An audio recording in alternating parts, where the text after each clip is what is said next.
My name is Sarah Ackerlund. Today's date is July 20th, 1998. I'm conducting an interview with Bob Persinger. The interview is being conducted in Rockford, Illinois, United States of America. Can you tell me your name? I'm Robert Persinger, but they call me Bob. And can you tell me your date of birth? September 29th, 1923. And how old are you? I am now 74. And where were you born? In Weaver, Iowa. Can you tell me about your family and a little bit about where you grew up? Yes, I was born in Weaver, Iowa, and my brothers, sisters were also born there. We went to school at Weaver, and we lived on a farm with my father and mother. What were their names? My father's name was Charles, and my mother's was Lucille. How many brothers and sisters did you have? I have 2 brothers and 2 sisters. And what were their names? What are their names? The oldest is Fern, and Doreen was the youngest of the 5, and my brother William and Charles. So, what did your father grow on the farm? mainly just the crops that were growing there was corn and wheat and oats and whatever farms in that area grew. And did your mother work on the farm also, or did she? She was a housewife, but she did. She helped a lot with our homework and in the garden. She always was in the garden working and helping with doing chores. A very hard worker. Did you and your brothers and sisters work on the farm also? Oh yes, yes. We did. What were your duties or your jobs on the farm? Well, I was learning to do the things that a farmer has to do. We done milking of cows, feeding the hogs, driving a tractor, driving horses. We learned this at a young age. Where did you go to school? Our grammar school was in Weaver, Iowa. And then my father moved to a different location near Donaldson, Iowa, and I went to a country school in that area.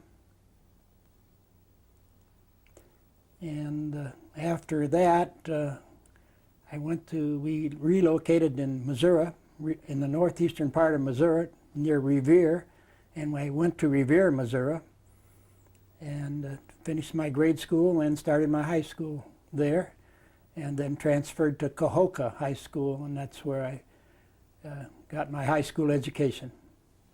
Did you go to school beyond high school? No, high school was as far as I went. What did you do after you graduated from high school? Well, after my father passed away, before I graduated, I was about 15 years old and we were on the farm. So we continued to run the farm, and we also had a thrashing machine run, and I always helped my father run the tractor and he run the thrashing machine. And that particular year when he passed away, we continued to run the thrashing run and with my younger brother. What year did your father pass away? In 1939, in March of 1939.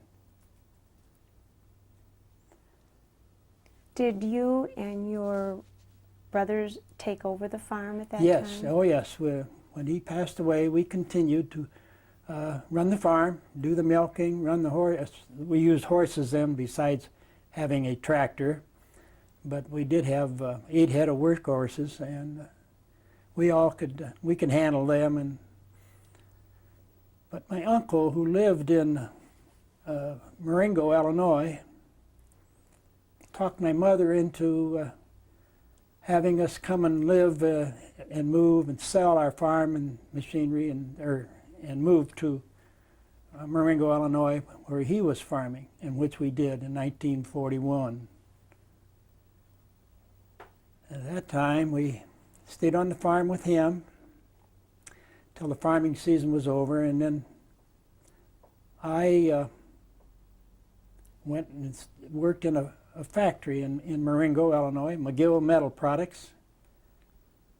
And I stayed at that factory until I went to the Army in 1943.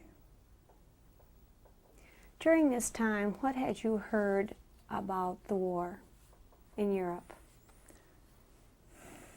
Well, we knew the war was, of course, on in Europe, but we were at that time very concerned, of course, with the Japanese when they bombed Pearl Harbor, and of course, we all wanted to help our country, and so we. But I had not. I heard of Hitler, of course, but as I remember, it was mostly on account of the Japanese that we wanted to enlist or get drafted and go help our country. At that time, were you supporting your mother, so you needed to stay with her, or how? Yes, there was just the four of us were living with my mother in this town of Marengo, and I did help support my mother, but I wanted to get in the service, and so I did leave for the Army as soon as I was drafted. I could have gotten deferred, but I chose not to. Did your brothers and sisters stay on the farm at that time? No, they lived in Marengo at that time. We moved into the town of Marengo. And then, as I say, my oldest sister at that time was still in Missouri, or in Keokuk, Iowa. She stayed there, and there was just four of us, or the three of us, with my mother. It would be the four of us. As I say, my oldest sister was in Keokuk, Iowa at the time. What year were you drafted? 1943, March of 43. And where were you directed to go at that time? I went to Camp Grant, Illinois at that time. And from Camp Grant, I went to Camp Gordon, Georgia. It is now called Fort Gordon. When you went to Camp Grant, were you assigned at that time to a unit? We took different tests and was put on a troop train and shipped to Georgia, and then we were in one unit, the 3rd Mechanized Cavalry. That's where all the members of that troop train went to, was the 3rd Cavalry in Camp Gordon, Georgia.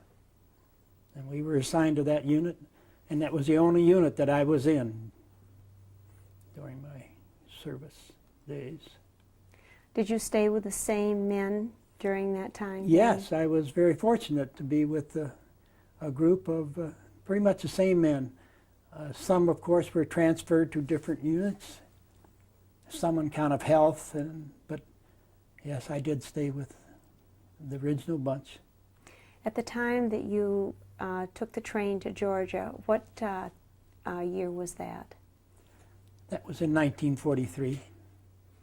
At that time, when you joined this unit, did you have a commander? Yes, we did have. And what was his name? Our squadron commander was Marshal Wallach. And the colonel commanding both of our squadrons, the 3rd and 43rd, was Colonel Drury, who was with us and was captured over in Europe. What kind of training did you have in Georgia? We started the Army basic training for 13 weeks. And then we were given tanks to train in, and learning to drive them and drive all the Army vehicles that had to be used in that unit.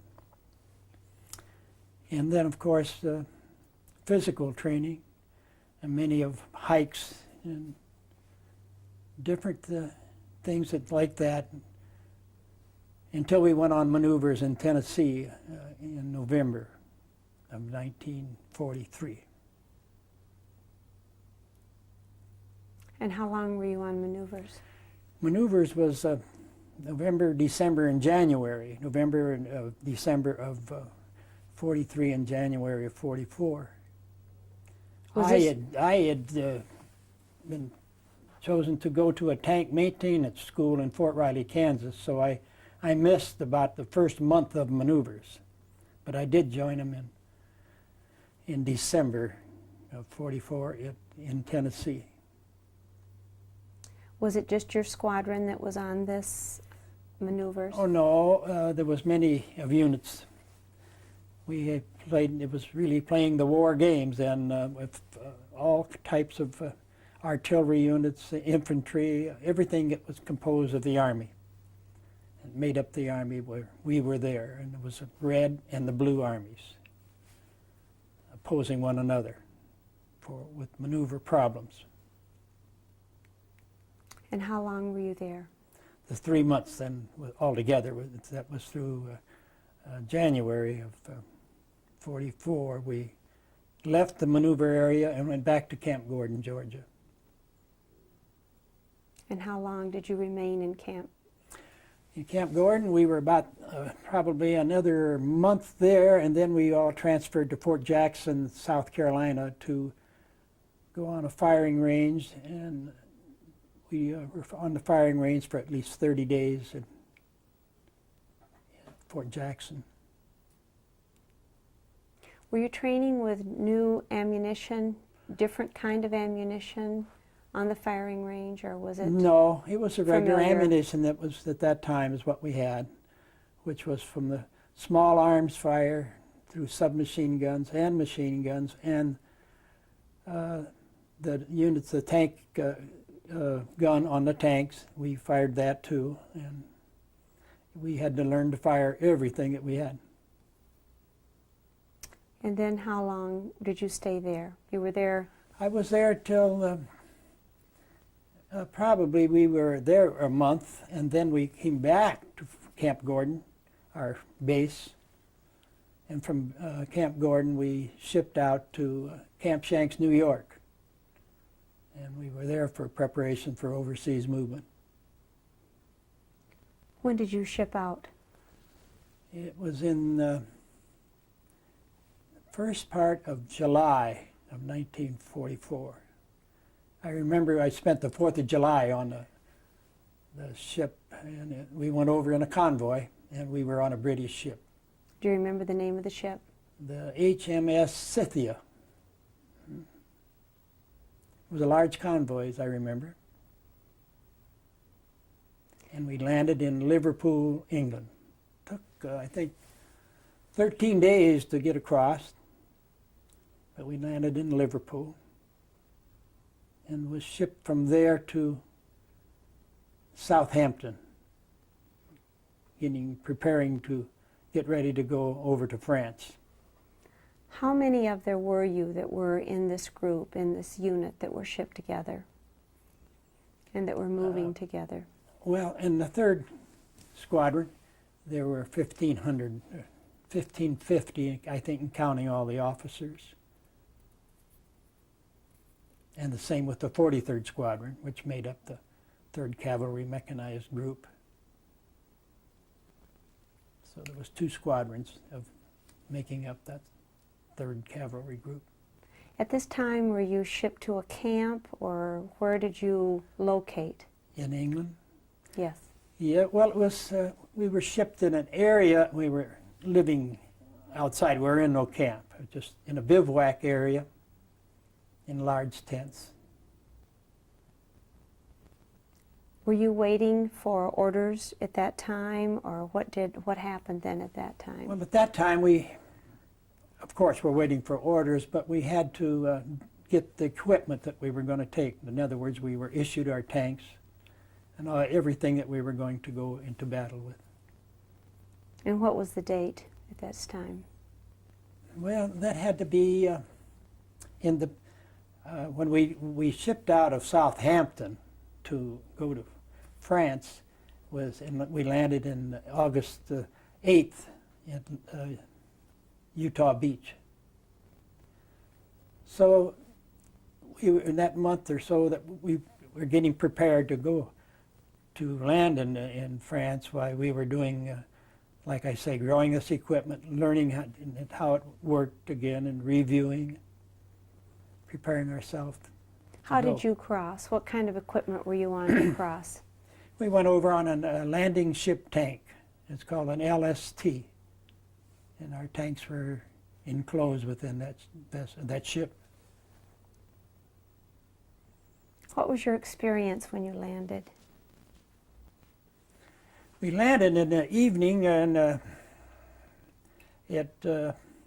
tide was out, so that we didn't have high water.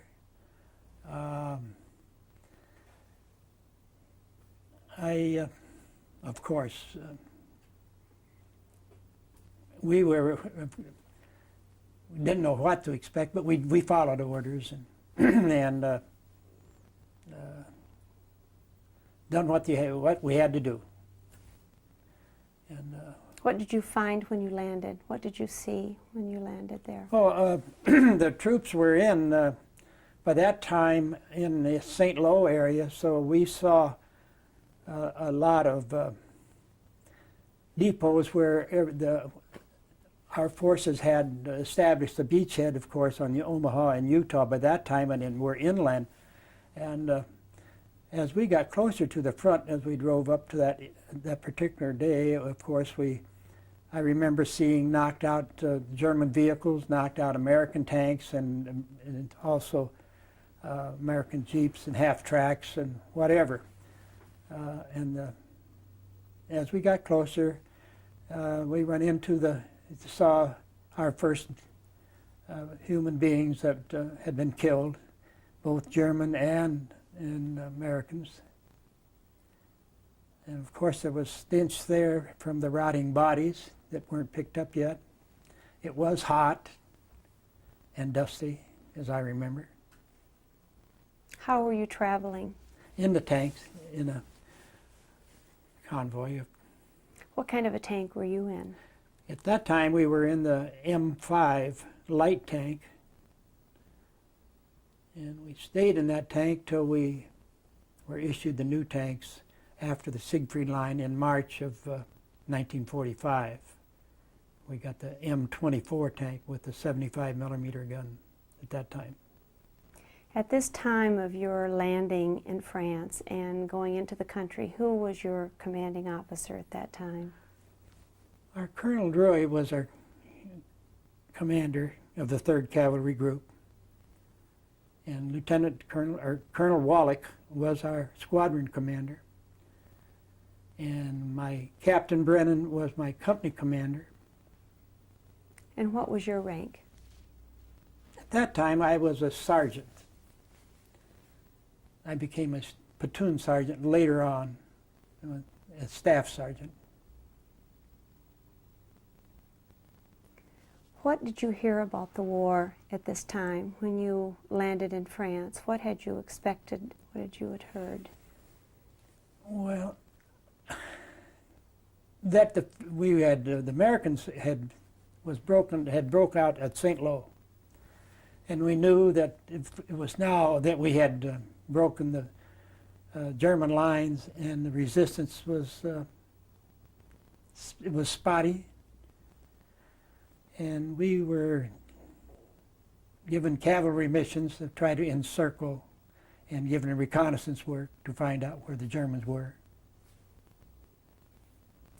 Did you take any prisoners of war?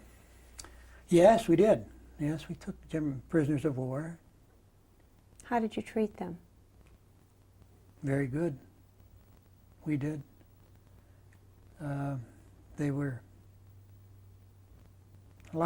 We're happy to to surrender to us. And Why was that? well, I think they realized that in France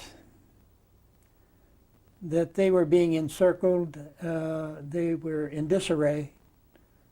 We went across France, as I remember, in 39 days from Utah, the St. Lo area to Metz, France.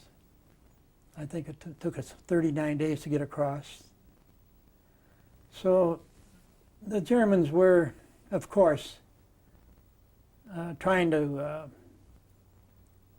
defend as much as they could, but in the meantime they wanted to get back to their own country of Germany so they could get behind the Siegfried Line, where they felt, I'm sure, they felt that they would be able to stop the advancing Americans. How did the civilians treat you? Oh, the French civilians at that time, they met us with open arms as we'd go through each little village, and they'd give us champagne, feed us, and couldn't do enough for us. They were very glad to see us. At that time, did you meet up with any refugees that were coming through? No, I didn't.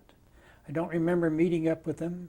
I do know that I had a free Frenchman ride on my tank, and there were more free Frenchmen in our unit. And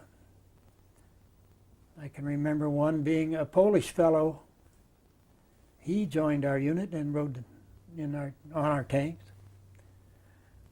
But to see a group of refugees, no, I never saw any. At this time, had you heard anything about what was happening with the Jews in No, Europe? not at that time. I heard about that, and it was in March, in April of '45. Not many of our unit, the fellows don't remember that, but I somehow remember hearing about concentration camps. Do you remember how you heard about it? Maybe through Stars and Stripes, the Army newspaper. I just don't remember, but as we got close to the end of the war, that's when I, of course, heard about the concentration camps. Were there any Jewish people in your unit? Oh, yes. There was. My platoon leader, an officer, Lieutenant Garbowit, was a Jew. There was a few other lower non-coms that were in some just the regular enlisted men, of course, were Jews. We had just a little of everything. Were the men in your unit close to each other, to Jews? Very close. Oh, yes. Because we trained together in all this time as one unit, and we stayed together. We were what you'd call family, really. We really thought everything of one another. We just we treat them like as brothers. Yes. Did the soldiers, including yourself, do any looting along the way? Oh yes, because we stayed in homes. People had gone. We would look over if we needed supplies of any kind that would help us. We took them. And of course picked up souvenirs.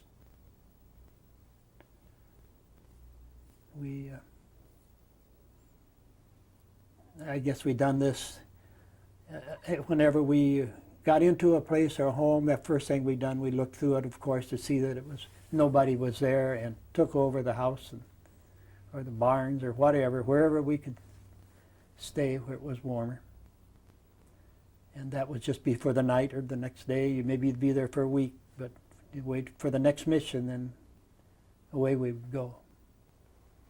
Did your commander ever give you any directive as far as what you could take or what you could do with the things that you found?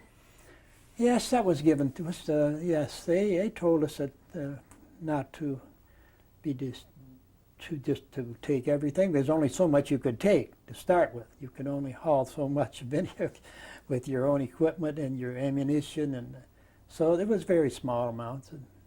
If you took anything, was there any way to send it back home? Yes, you could send it home. It had to pass inspection. If it was a uniform or a flag, a German flag or sword, it could be sent home. Where did you go from this point in France? Where did you move?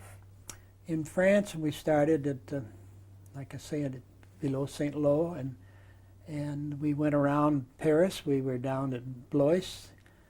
We went to Reims, France, Verdun, and eventually in Nancy and the Metz area of France, which is over on the eastern border. What major battles were you involved in at this time? We have 4 battle stars, and that was northern France, Ardennes, Central Europe, and I can't think of the other, but there's 4. The 4 major battles that we were in, battles or in skirmishes and firefights all the way across France into Germany, and all the way across till we got to the end of the war. Did you encounter Patton at all during this time? No, only at the end of the war, when our unit was 99 years old in Austria. He came to talk to us, and I was very close to him at that time. I did take pictures of him. How long were you in France? In France, like I say, I was probably 40 days or whatever, but I think it was 39 days to get across France. And we spent the winter then with the fall and the winter of 44 in Alsace-Lorraine area in Luxembourg. And we were there in that, which would be France and part of Germany. Alsace-Lorraine, of course, we were there for most of the winter till the Battle of the Bulge, which was December 16th. And then we relocated, of course, and we became the southern flank of the Third Army as Patton went on up. And we were on the southern flank of the Third Army during the Battle of the Bulge. This tape is to be continued.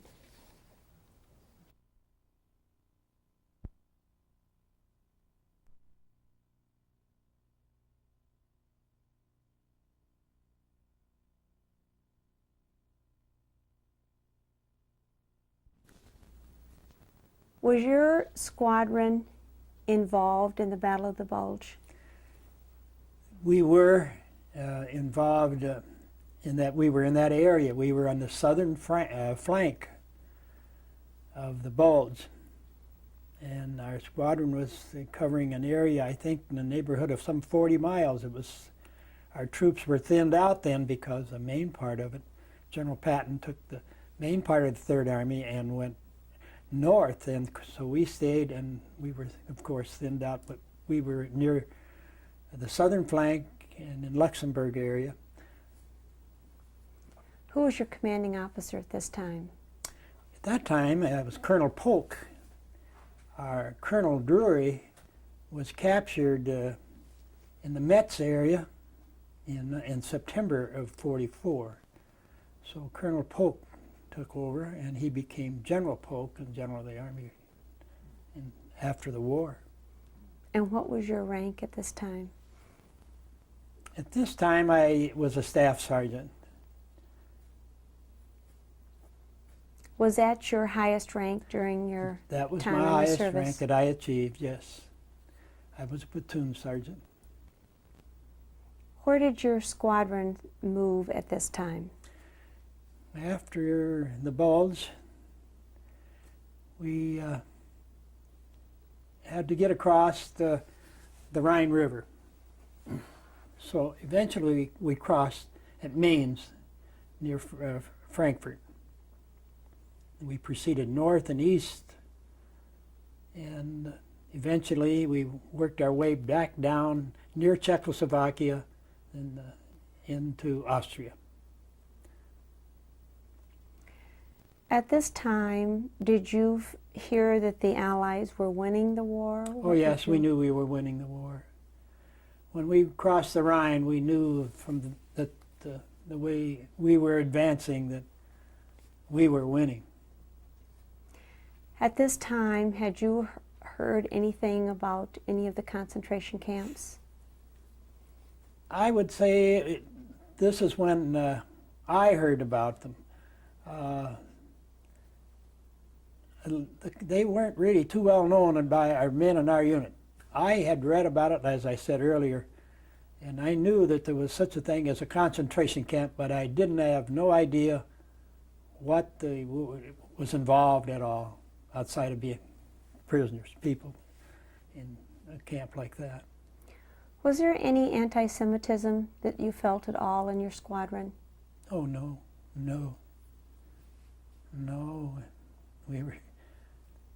Everybody was trying to win a war. And no hard feelings anywhere that I knew of. When you reached Austria, where did you go at that time? And in what time of a year was that? We reached Austria in the latter part of April. We were eventually at Gmunden, and then about 12, 13 miles south on the other end of this Lake Tronacy was a town called Ebensee, which had the concentration camp. Why did your squadron move into Ebensee? We were protecting the right flank of the Third Army. That was our mission at that time. And we were to advance and take this town of Ebensee and to hold it. And the war was just about over with at that time. And it was on May 6th, and the war ended May 8th. Can you describe what the area was like? Ebensee is located in the Alp Mountains on a beautiful lake. It's some beautiful place. I'm sure everyone would like to go there just because of the beauty of the little town. But our troop, a troop of our cavalry unit, was given the mission of going to Ebensee. How many were in that A troop? A troop was probably, I think it wasn't a tank troop. It probably had around 100 men, and as to how many platoon, I think it was probably one platoon of them, maybe 30 men were sent into that in their jeeps and half-tracks. And we followed them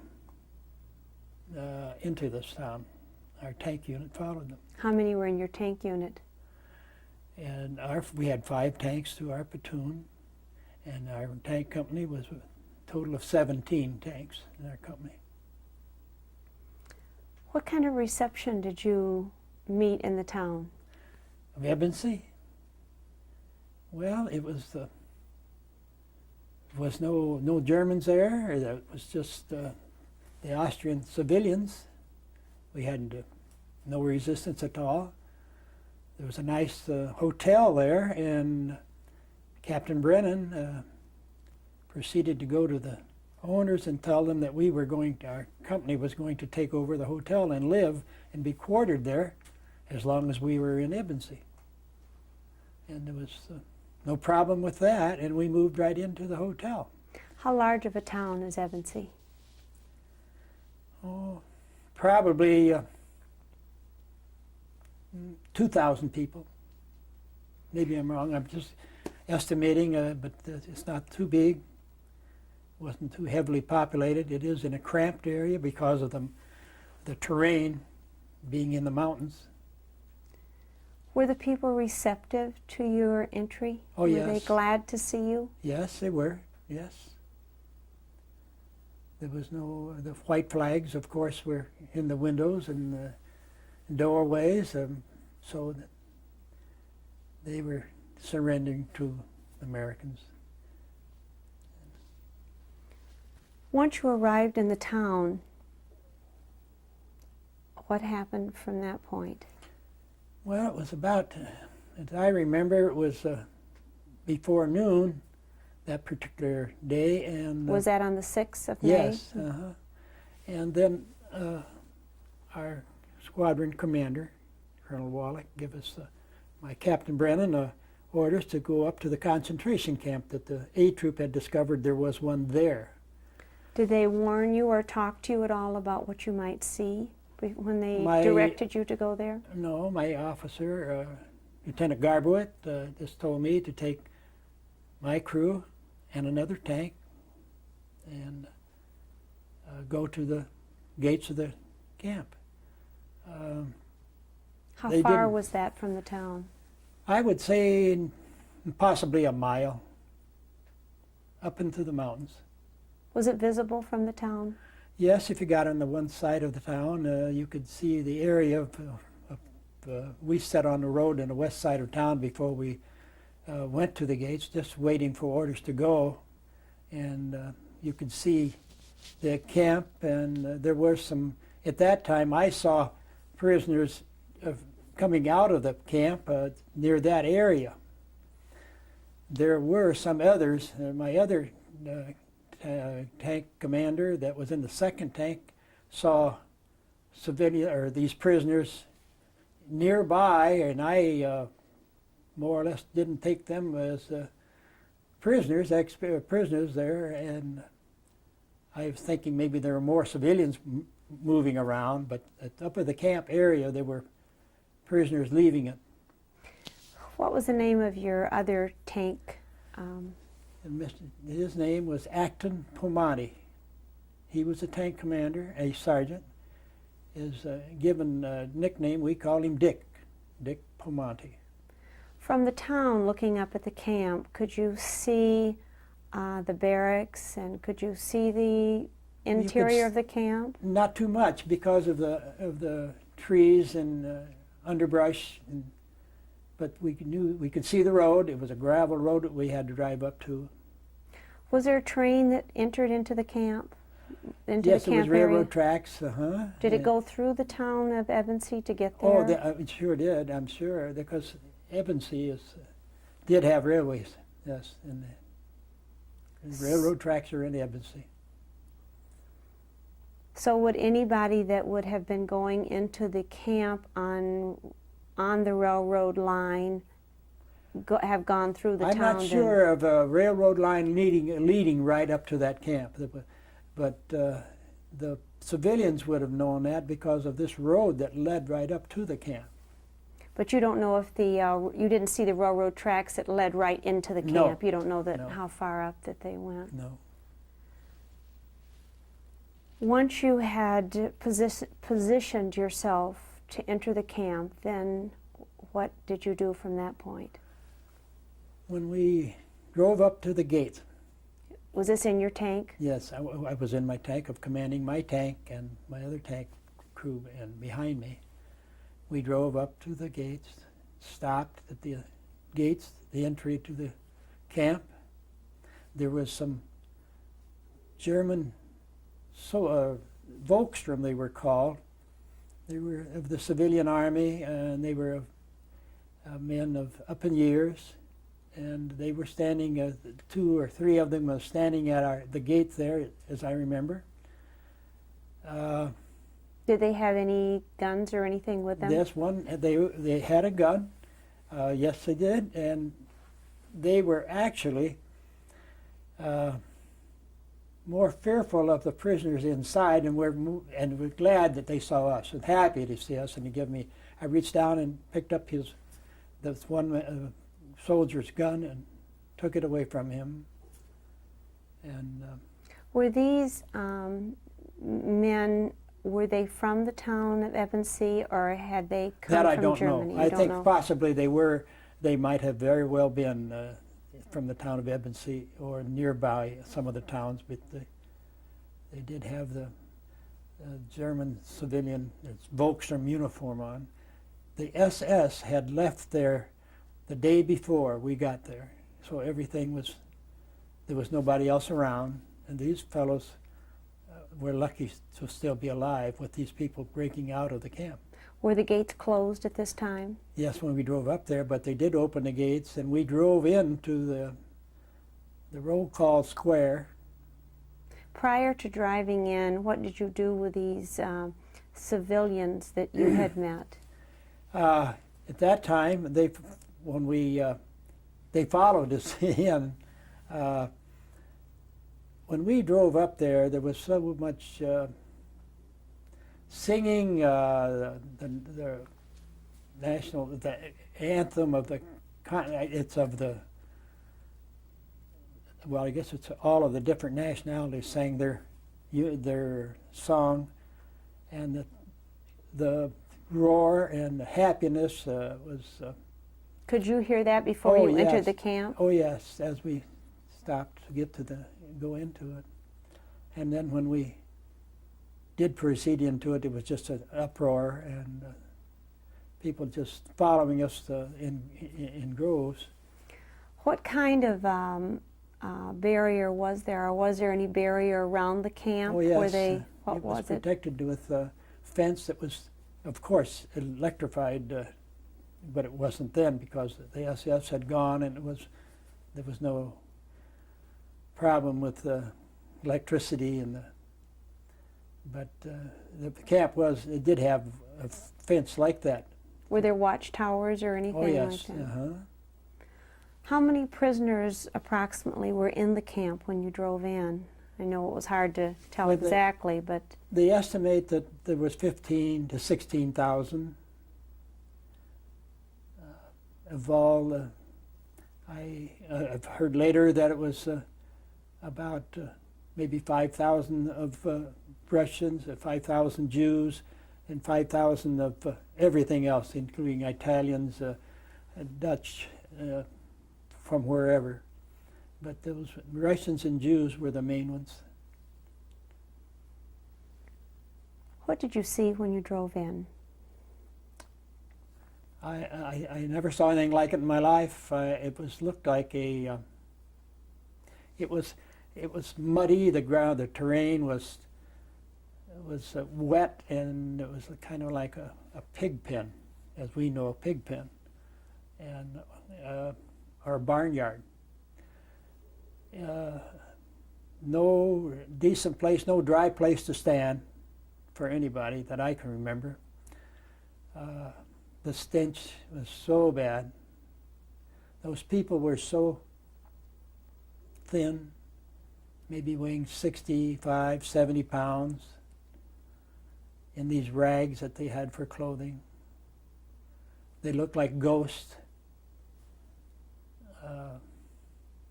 I was really afraid to touch them. I didn't want to be touched by them. And yet I knew they were here poor, helpless people that couldn't do nothing, and they were very lucky to be able to walk. And there were many of them that were lying around dead in the area. And in the barracks that they had,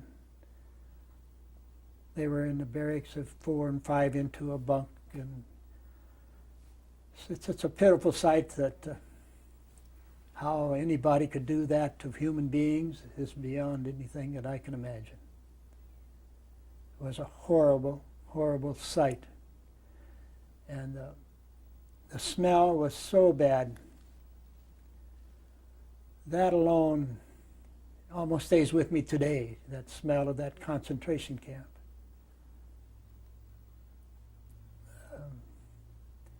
We dismounted off of the tanks, and we did take a walk around. They were given a walk around. And of course, people were, well, hugging us, doing whatever. They just praised us so. And of course, I couldn't speak anything but English. I don't know what they were saying, but you could see they were very jubilant and so happy to see us. But I could hardly stand to walk across and around this camp in this mud and see human beings torn apart, bodies laying here dead every few feet. And we were taken and we went through the kitchen area, which was very clean. That was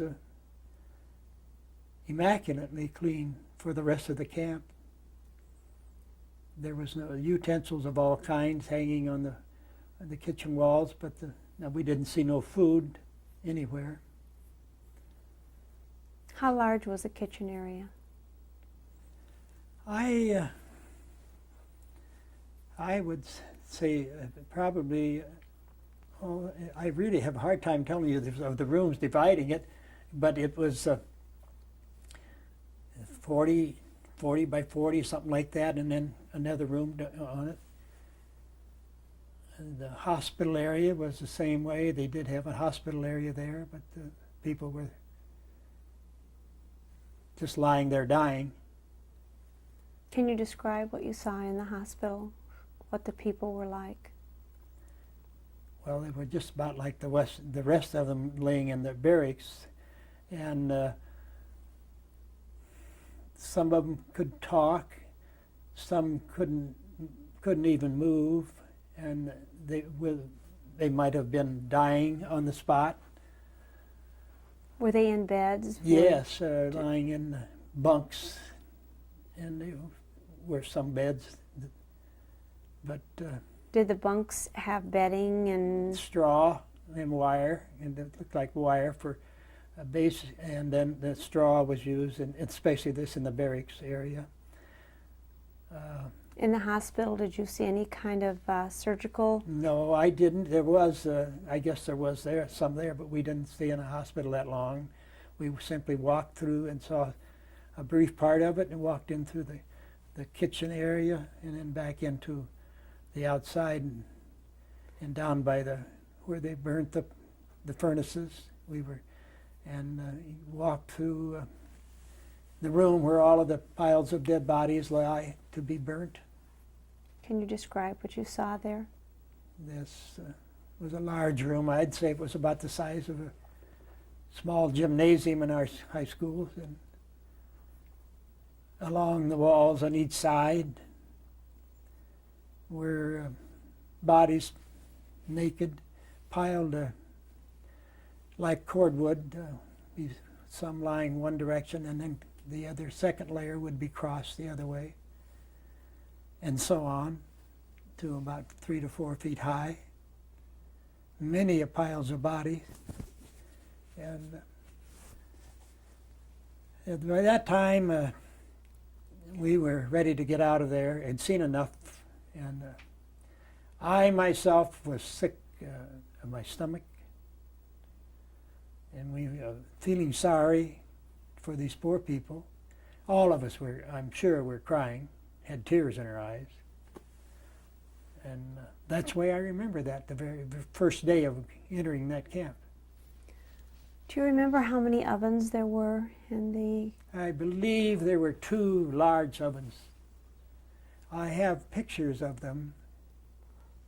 Were they the size for one person, or were No, there... there's more than one body that they put in them. Yes, they had more than one body in there, yes. Were there any bodies in the ovens at the time you were Ashes, skeletons,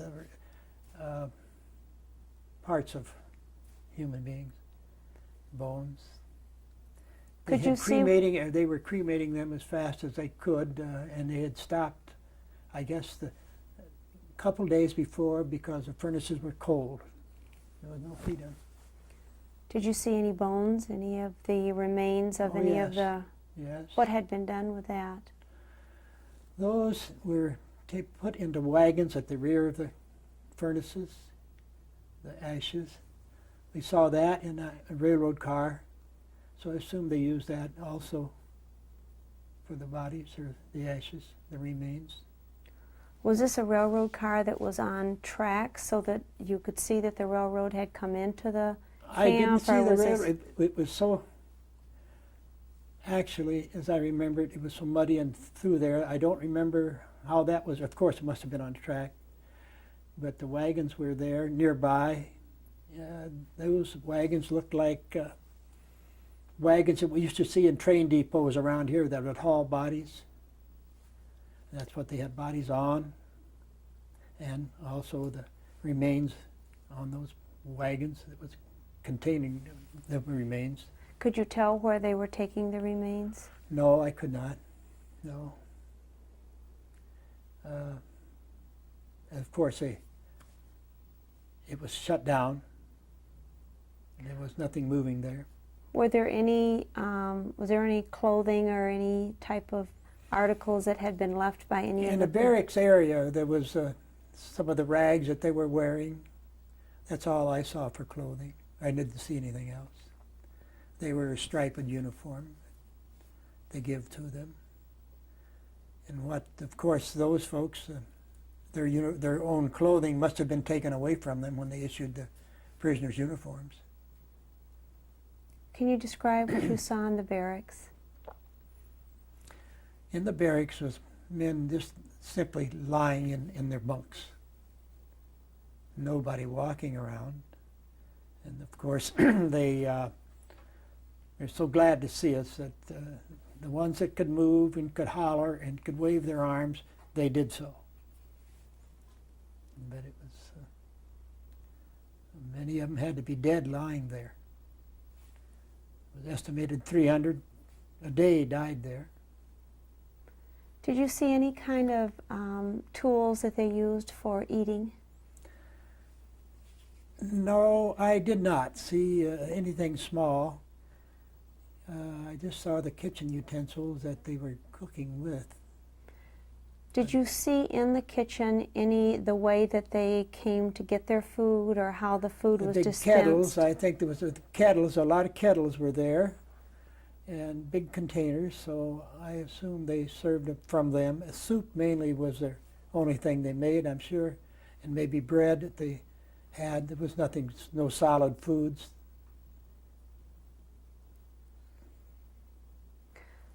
Were there any women in the camp? No, there was no women. We did get about a dozen small young boys out of the camp, and we give them clothing. We took care of them. We give them some of our clothing, which was, of course, too big for them, but they used them. And what kind of condition were they in? they really were in better condition than the older.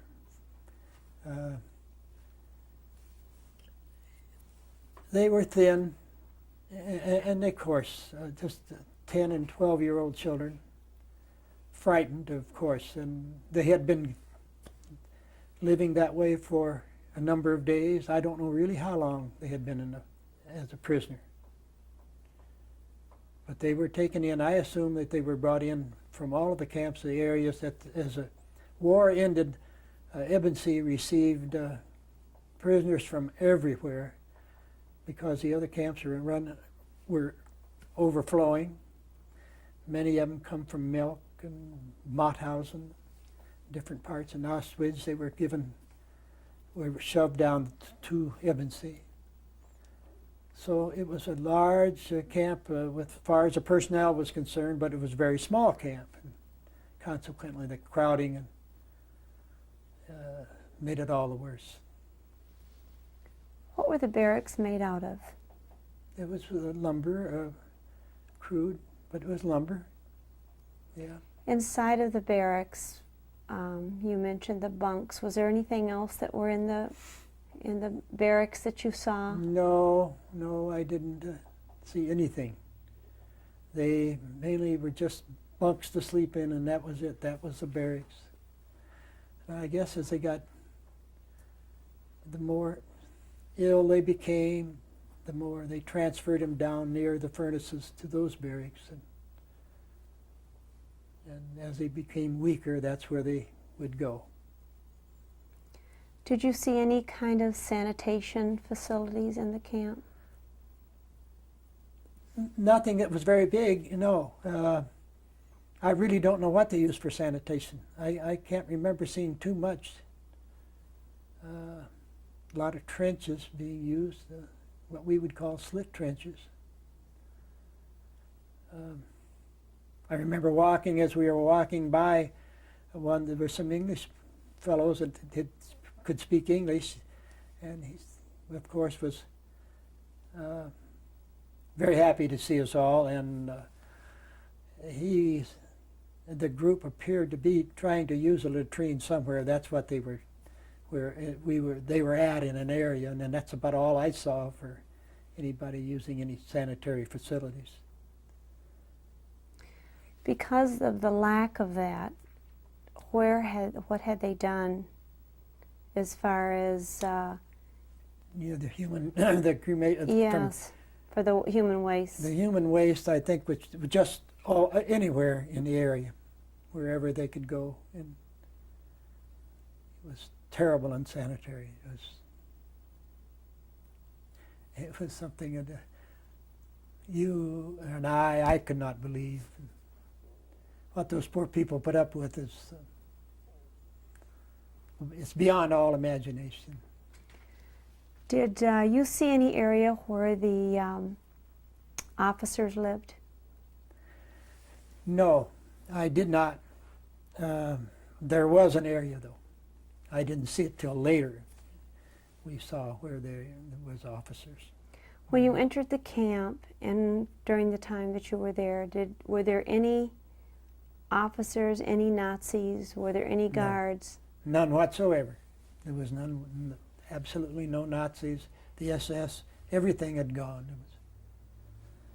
Did you see any area where they had any animals there, any dogs or any horses or anything? I did not, no.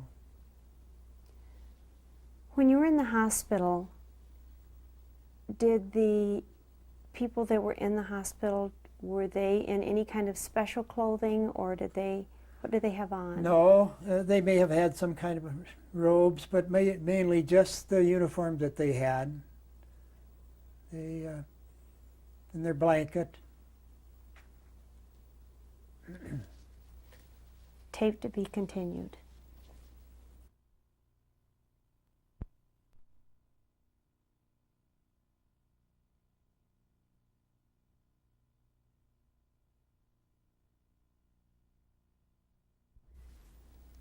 In the hospital area, did you see any evidence of medical experiments that had been done on anyone? No, I did not. Did you see in the camp any area where there were torture chambers or any area set aside for that? I never saw that. I did not. You mentioned when you came into the camp that the several guards that were outside came in with you. Did you see any acts of retaliation or anything towards these people? No, when we entered, we just proceeded, and I never worried about that fellow or any of the rest of them. I wouldn't know what happened to them. We just drove on into the roll call square. Both of the tanks went there, and we were surrounded by all of these prisoners, and so many singing still singing the international song, and you in different languages. It was beautiful in one way to hear that, but so sad. But yet we knew that they were free, and they also knew that. So as to what happened to those few guards that was there, I don't know. You mentioned when you started to tour the camp or came into it that you saw the dead bodies, but you also saw pieces of bodies. Mm-hmm. Yes. I'm not so sure. I believe there was some cannibalism going on. I surmise that. I think we not just me, we surmise that might have been the case. The others thing that could have been was the ones that was, I think they were called capos, the leaders of an area in a barracks, their assigned leader, who was a prisoner, of course, but disliked because they had to agree and work with the Germans, the SS. And some of them, as I understood, they were not liked at all, and it could be that they were torn apart, killed and torn apart. There was many of those bodies like that as we walked around and saw that. It's a very, it's something you can't forget, but it's hard to see that and all of that, the terrible stuff that we saw there, because we had come through France and through all of the combat days. We had seen a lot of death and wounded people, wounded soldiers, but nothing like this. You mentioned that there were some men that were British that were speaking English. Was there anyone that you were able to communicate with that spoke English? No, they simply say, "Hi, Yank," as I remember as we walked by, and we, of course, spoke back to them, and that was it. Was there anyone else in the camp that you met that spoke any English? Oh, yes, there was. As we were pulled into the roll call square, I lit a cigarette, and a man cried out that it had been a long time since he'd had a lucky strike.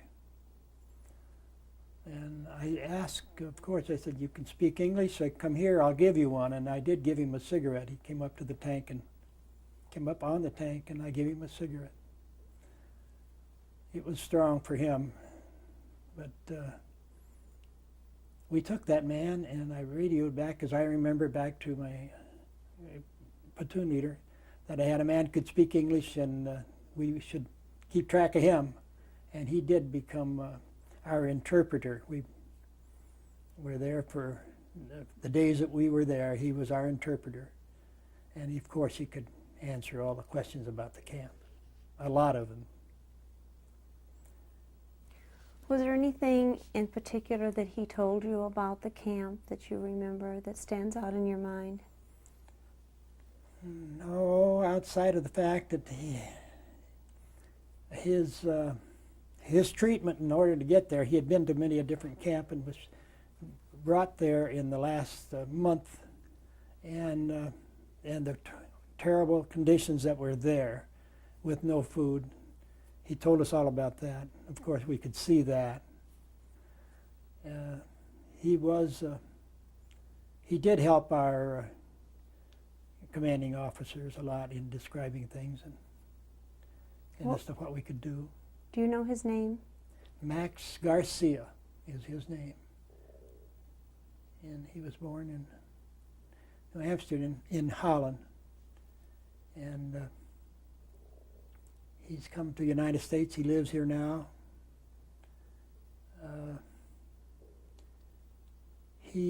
We met again in 1987. Our group, the 3rd Cavalry Group that attends our reunions, we met him again in 1987 at El Paso, Texas. From that time on, he became very close with us again, and he offered to take us as a group back to Europe, which he did in 1990 and in 1995. In 1990, we had about 90 of us went back and retraced our steps and went back to the concentration camp. In 95, there was 7 of us with him and his wife, and we went back again to different parts of Europe and back to the concentration camp for their memorial ceremonies that they have May 6th every year. In going through the camp, did you happen to see any papers or any records that had been left there by any of the guards? I did not. Really, I did not see anything like that. We simply made that tour after we got into the camp that day. About 10 to 3, or 10 to 2, I think it was, or 3 in the afternoon. And we made the tour around the camp, saw what it was, reported back to my platoon leader and my Captain Brennan, put it in their hands, and they immediately came up with the rest of the vehicles and more personnel. And we decided right away we had to have food of some kind for these people, but they were just not going to make it. They had to be fed. And to feed that many people, it was almost impossible, but what they did do, they went to every town and got anything that we could make soup out of in surrounding towns of Ebensee and in the town of Ebensee and the other towns. We got all the bread that we could get, and we did make the next day we started to prepare a soup to try to feed these people. We used the large kettles that they had, built the fire to boil the soup, and toward 24 hours later from the day before, while we were starting to feed these people a little bit. And until that time, from the time that you entered until you were able to get some food up into the camp, what kind of control was there? Did you keep the people in the camp, or what did you do during that time? You wouldn't believe, but they stayed there. Not many of them. The ones that was physically able to get out and go and try to do whatever, go home to their own homes or go back into the town, come back into the town of Ebensee, they did that. But there's not too many left the camp.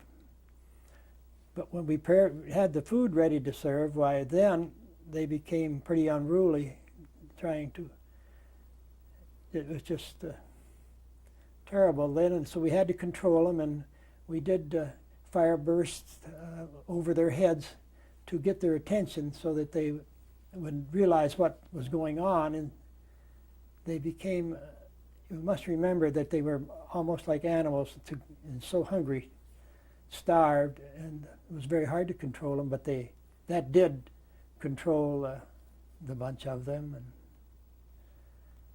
we fed them soup, and many of them just lay down in agony because it was their body couldn't stand it, and they died from that. The hospital units were soon arrived. Within the next day, the hospital units came, and the 3rd Cavalry we were pulled out of there and left the concentration camp. It was no more in our hands. We were still in the town of Ebensee and had do what we had to do as a military unit, is provide protection for everybody.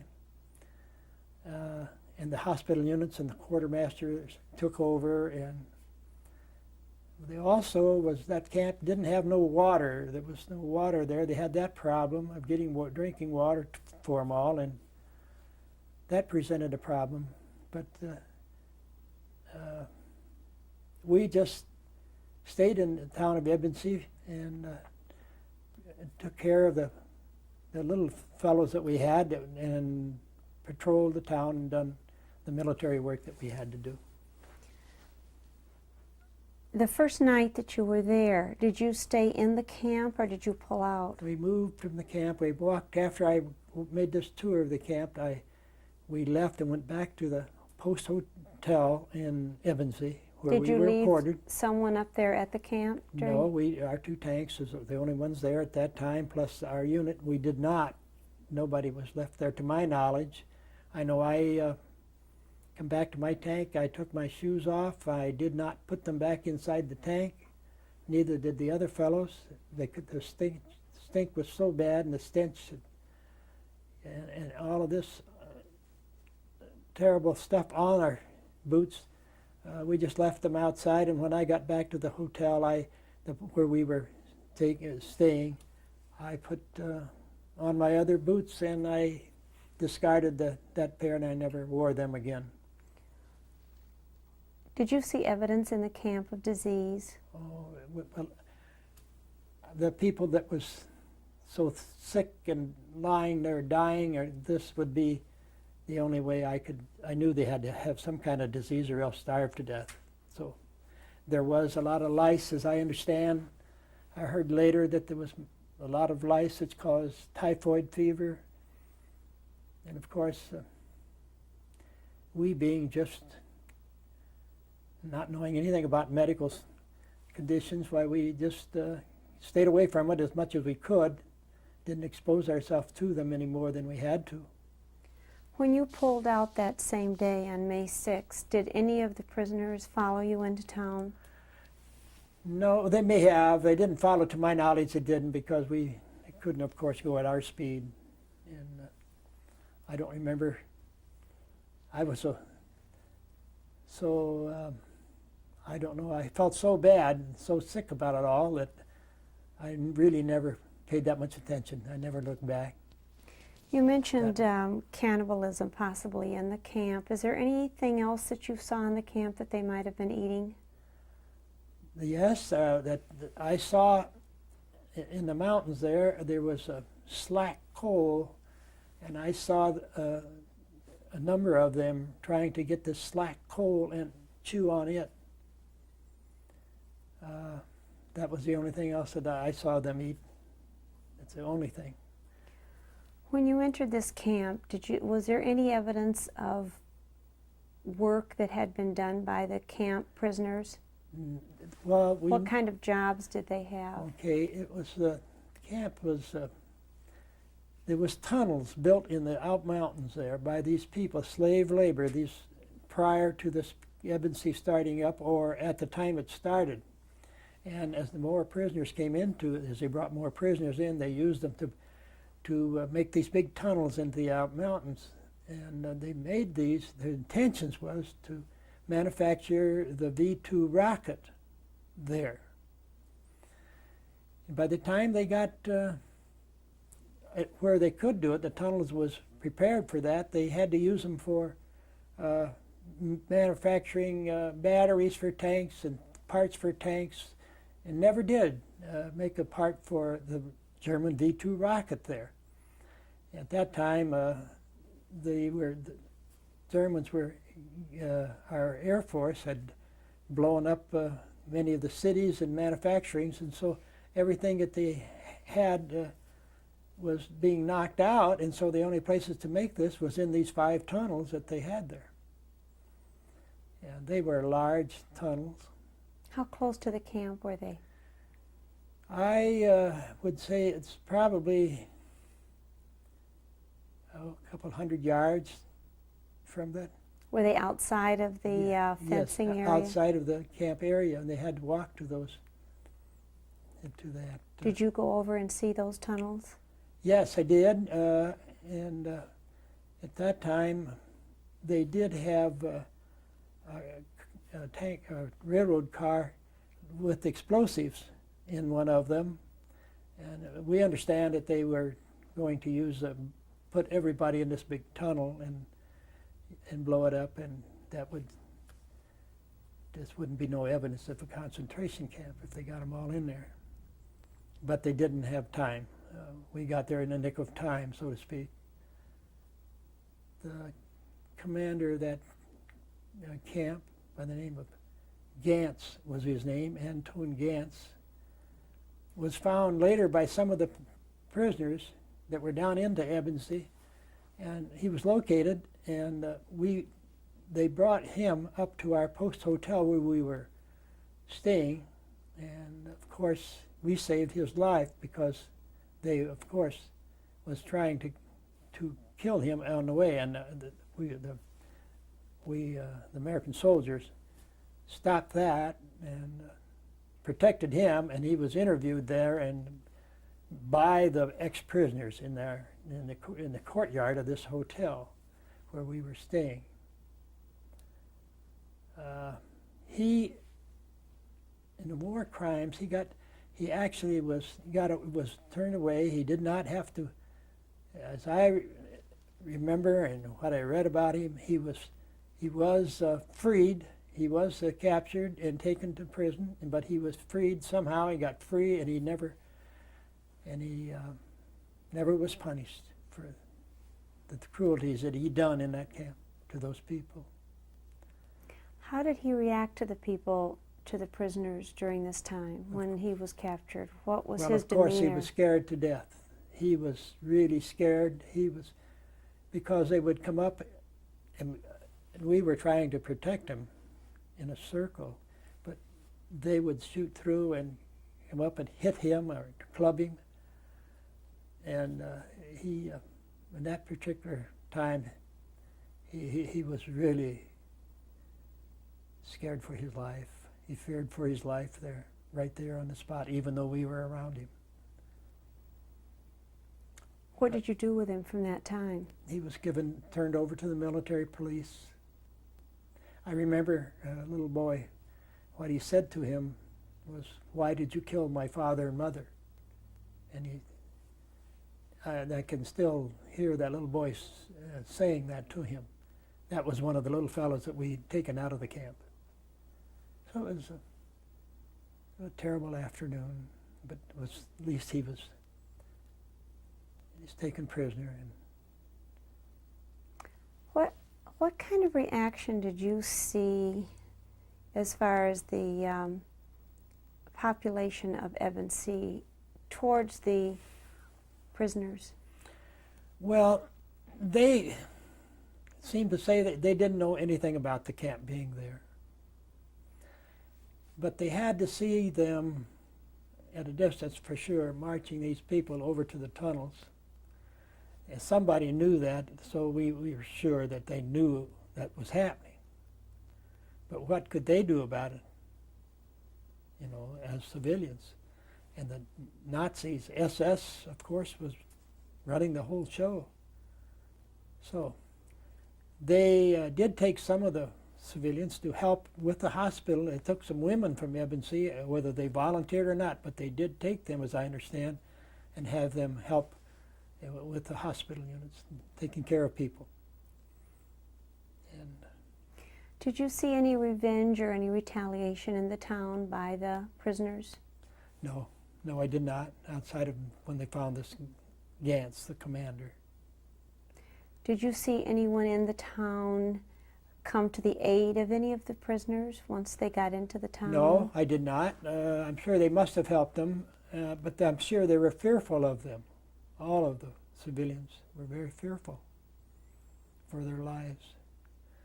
But I never saw anybody do anything harmful to anybody while we were there. On May 7th,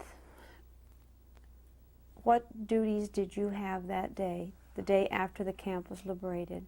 Well, I was helping to start the day. I was helping to get the food that they brought in, and we started making the soup.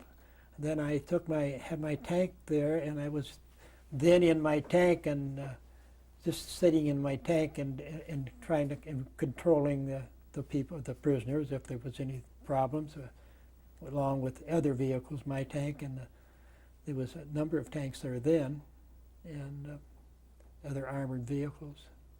And we were in control of them. And how were they getting the food up into the camp? how were they getting it in? My trucks, we used some of our vehicles to haul, Army vehicles, and that's how we got it up there from surrounding towns. They went everywhere to try to pick up whatever they could. While you were in the camp the next day, or while you were on duty at that time, did you see any preparations for burials? Yes, there was. There was some officers, and I understand they were Russian officers, and they wanted to give them a military funeral.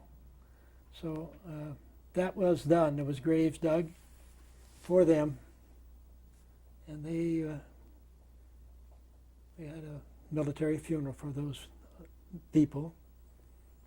And there was more graves dug, and some of the prisoners there that were buried there. You mentioned that you had a Jewish man that was in your squadron.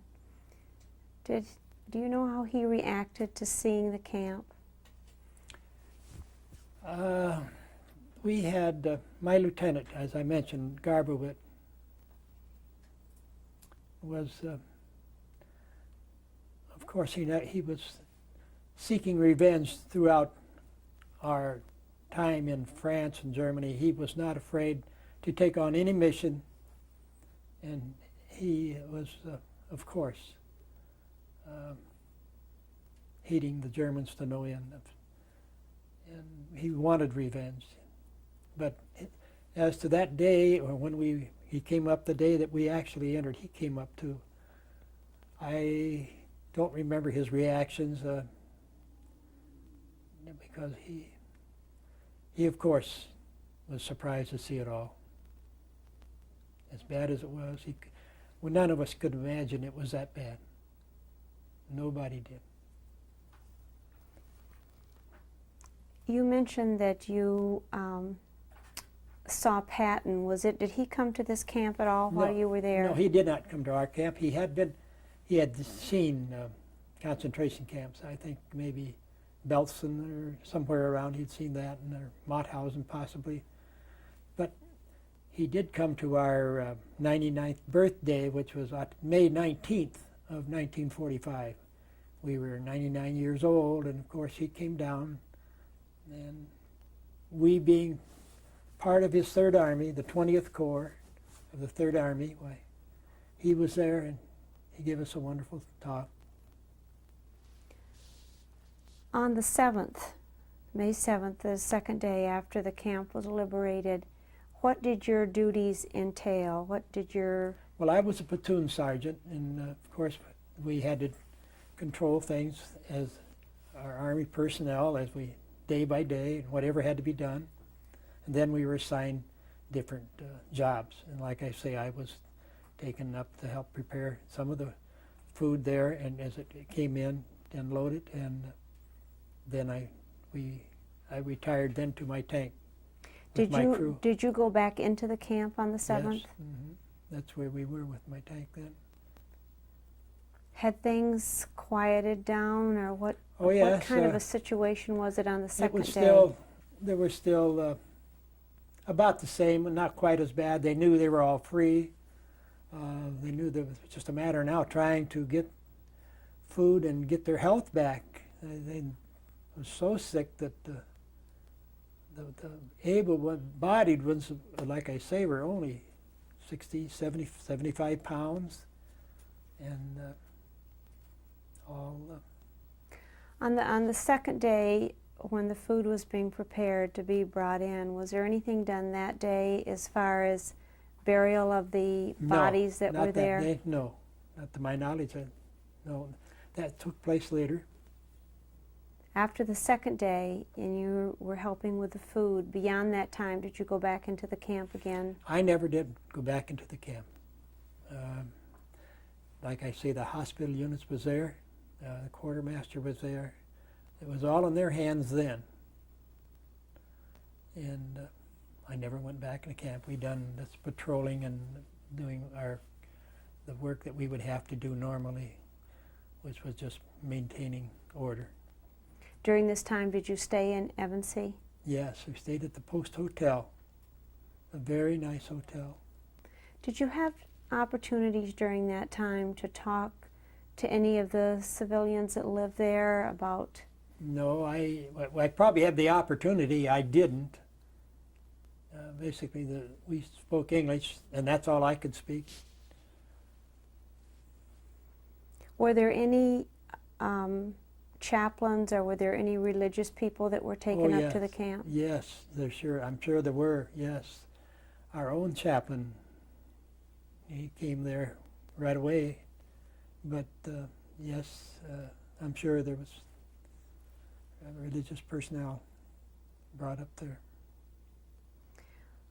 When you saw Evansy at that time, did you have any word that there were any other concentration camps in the area? No, I didn't. That was all the one. I just heard of that one. And I guess there were some nearby small camps, but Evansy was the one that had the most people in it at that time. What did you hear as far as from the other people that were going into the camp after the second day, and you were really just assisting outside of the camp? What did you hear as far as the people that were working in the camp? Nothing that would be common. It was just that the people being treated.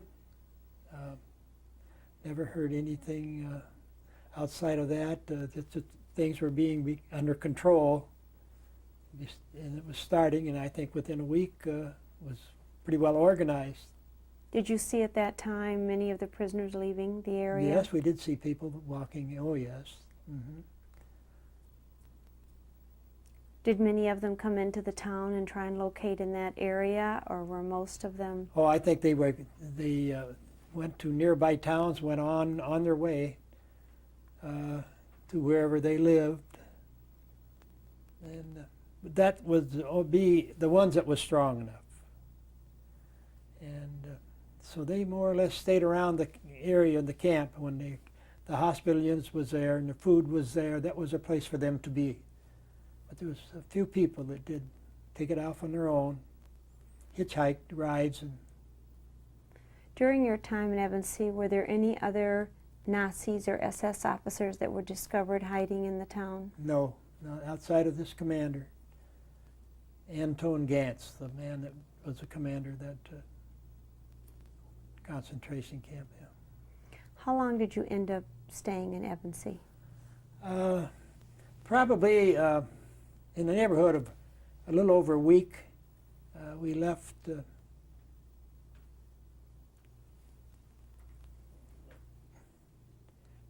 there, and then of course we went to Marshal Tito. He was causing a little uprising, so we were given that mission to go see what we could do about that. Tape to be continued.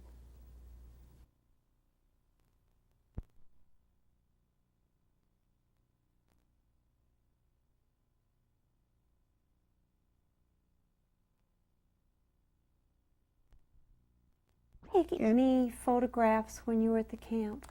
Yes, we did. I did, and all of us did.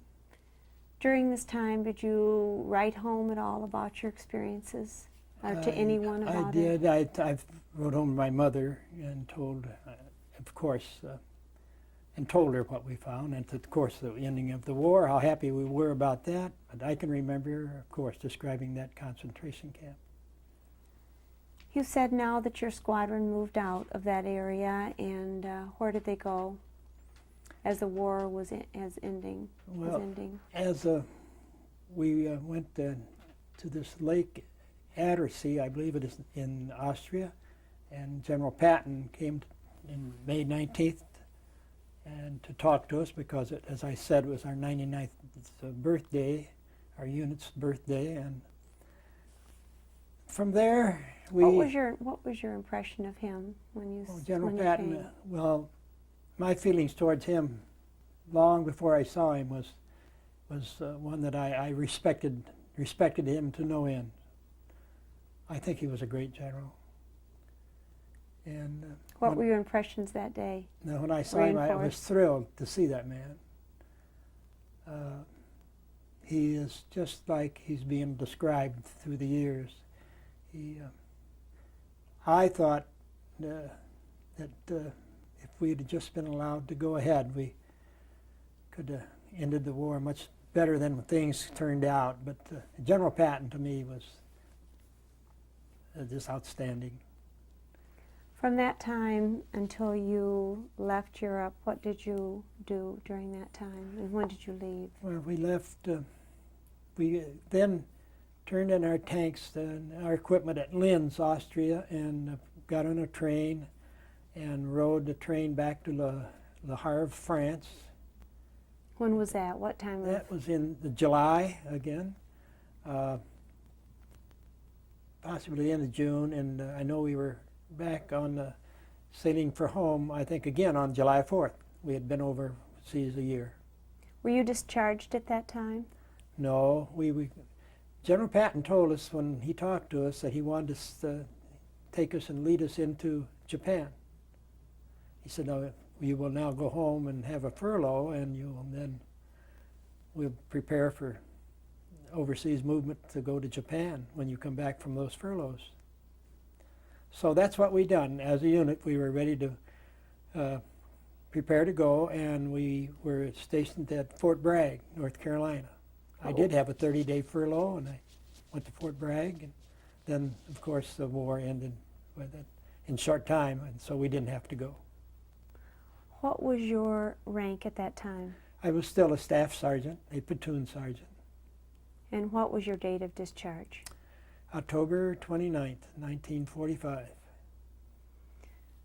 Where did you go from Fort Bragg? How did your life evolve at that time? At that time, I went home. My home then was still in Marengo. My mother was there, Marengo, Illinois, and my two brothers, both of them were still in the Navy at that time, and then my young sister was with my mother.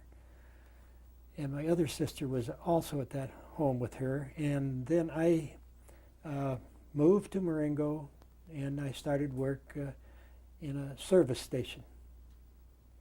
And there I met my wife. I married my wife in Marengo. What is her name? Arlene.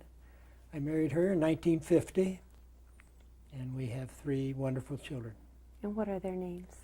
There's Peggy, Alan, and Linda. And I have 5 grandchildren. And what are their names? There's Jill and Stephen, and Marissa, and Nina, and Daniel. And what was your occupation after you were married? After I was married, I became a mechanic. And then I got into the milk, with the milk delivery of home products. And then I went to work in 1963 for an industrial garment company here in Rockford, Illinois. And that I worked for them till and retired in 1988, and I still work for them on occasion. Whenever I want something to do, I go back and help them out. Did your experience in the war affect your values, your morals in any way? No, I was just proud of what we got done, and I remember many things about World War II, from the time I was inducted until I got out, and of all of my experiences. And it never bothered me by being in the battles that we went through, or seeing the concentration camp.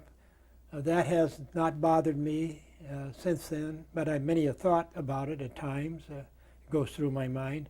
I'll never forget Ebensee. That's something I don't think anybody would ever forget. That's implanted into your mind. And like I say, I can almost smell it today. Did you talk to your family about those experiences there? Not too much. I did not, never elaborated on it. And they know about it, but I never talked too much about it. I have shown, I have the tapes that I've taken since I went back to Ebensee. Of course, in 90 and 95, I've taken some tapes, and I have shown them around and to schools. But I haven't talked much about it. Was there anyone in the camp that you met that you have kept in any contact with? Oh yes, there are probably half a dozen.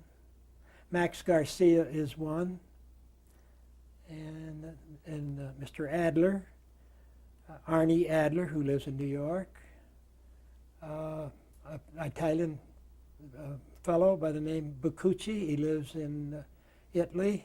I write him. I have a man in Luxembourg, Mr. Hamelman, that I keep in touch with him, and Dromar Barta, who was in the concentration camp. I have kept track with him.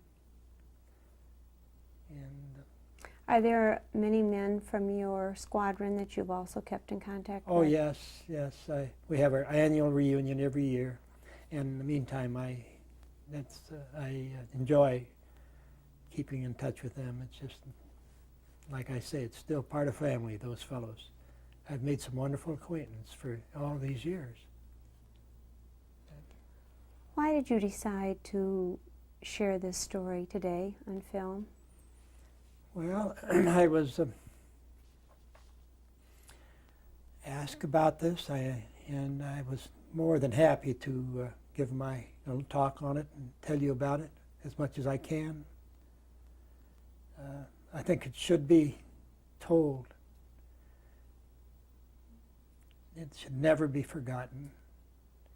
And I want to make sure that people that says it never ever happened, I just happened to be a witness of it, and I wanted to extend that to whoever may want to listen. Because it's so horrible, such an experience. Those folks went through what I call hell on earth. And I was just glad to be able to do what I did and what I could do and what I can do now since it's all ended. Thank you very much. This is Bob Persinger at Camp Gordon, Georgia in 1943.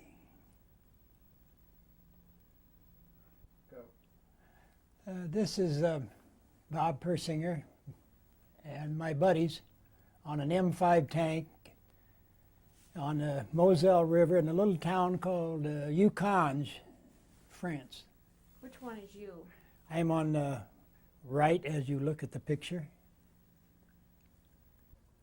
This is one of our tanks with some German soldiers.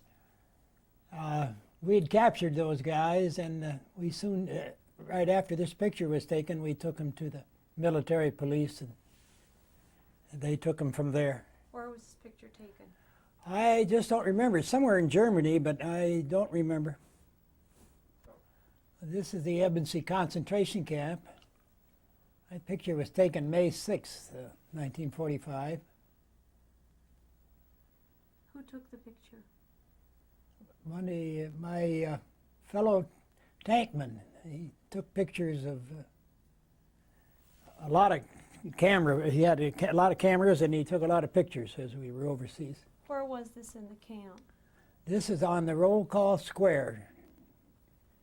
This is where we pulled into the camp, and this is where we were talking to them before we dismounted out of the tanks. This is a picture that I took myself of those prisoners and dead prisoners lying there. Was this the day that you entered the camp? This was the next day.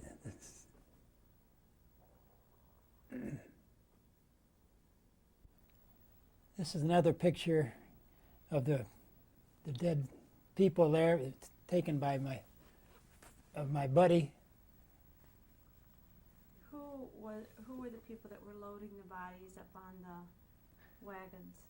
That, I believe, is one of the civilians that they brought up from the town there, from Ebensee. And there are some more of the pictures in the background are some more of the helpers that were sitting down.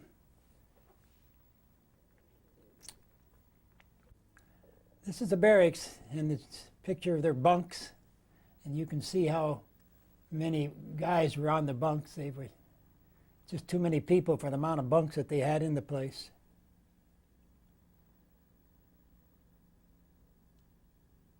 Who took this picture? My buddy, one of my buddies that was with us. Here's some more pictures here, and one fellow on the right there is a fellow that is taking these pictures. And George Kundak was his name, and the soldier in the middle there, I don't remember his name.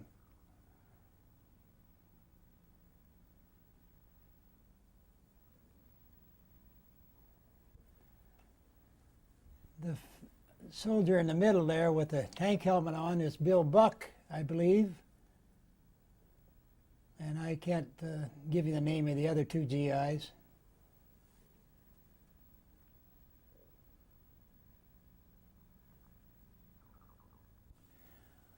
This is a picture of a German truck. We had captured that thing along the way, and as you see, we repainted it, put our star on it. And this is in the streets of Ebensee, right outside of the Post Hotel where we were staying. The one fellow with the goggles on his helmet there is George Meade, and I can't place the other two boys.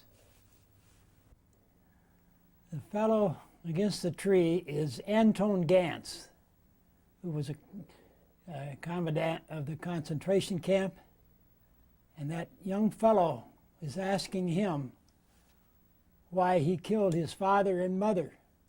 And this picture is taken at the Post Hotel, the courtyard there, and we had Gantz, as I stated earlier, he was in town and he was located by the ex-prisoners, and he was turned over by our military police, got him, and we guarded him in this area until he was taken away by the military police. Who took this picture?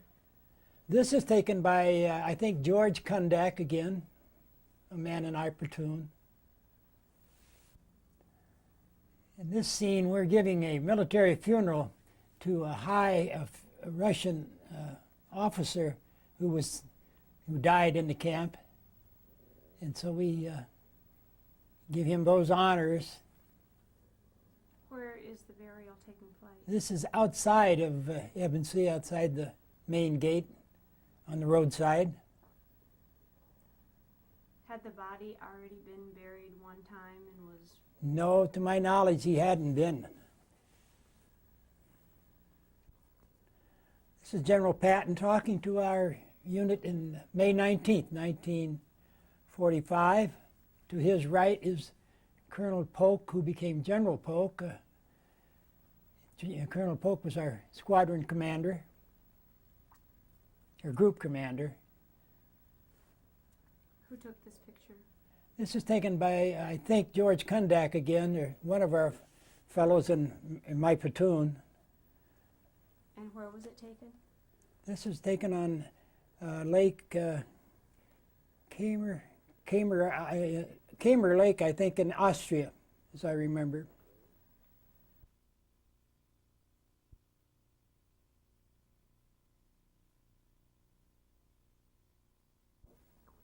This is F Company.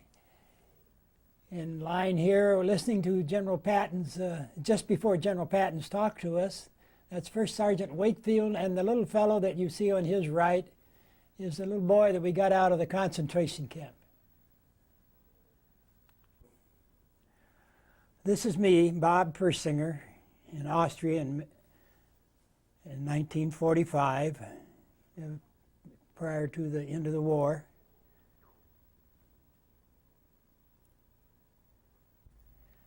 You are now looking at the original opening to the concentration camp Ebensee. The doors and they're taken over off of there, and they're over at the concentration camp Mauthausen. And all you see there is the stone, the cement post. And inside the concentration camp now is a housing project. A lot of nice homes built on that ground. I don't see how they could possibly have done that, but that's all there is left of Ebensee concentration camp now. But there are a number of people buried in there. There's burial grounds up in the camp a ways, but that's all you can see. It looks so nice and peaceful, but it's got a lot of memories. This plaque was given to me in 1990 when we returned to the concentration camp, Ebensee, by the Italian prisoners.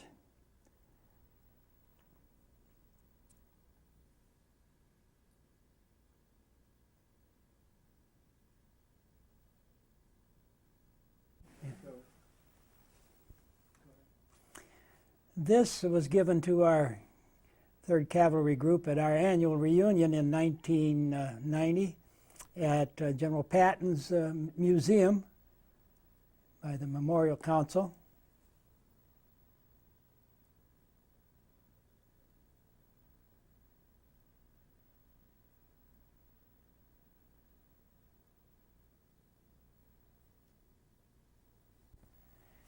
This was presented to me by Mr. Adler in 1997, September of 97. I met him for the first time, and it was very pleasant meeting this man and his wife, his son, and the grandchildren. And how had you known him? He tracked me down because he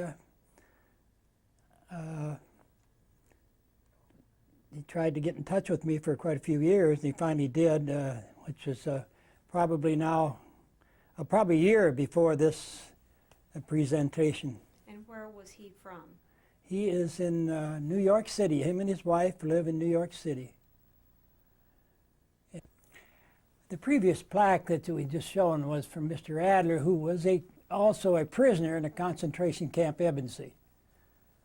This plaque here was given to me by Aldo Buccucci, an Italian survivor of the concentration camp. And when did you receive this from him and where? I received this in 1995 when we returned over for their memorial ceremony that they have every year, May 6th, in Ebensee and Mauthausen and all of the camps around. This medal was given to me by Max Garcia, another prisoner in Ebensee. It's in 1995.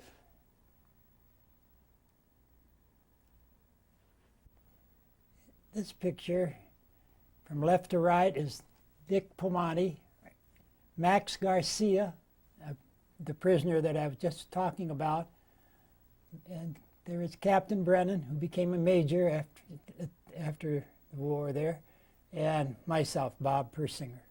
And where was this picture taken and when? This picture was taken in Vienna, Austria in 1995.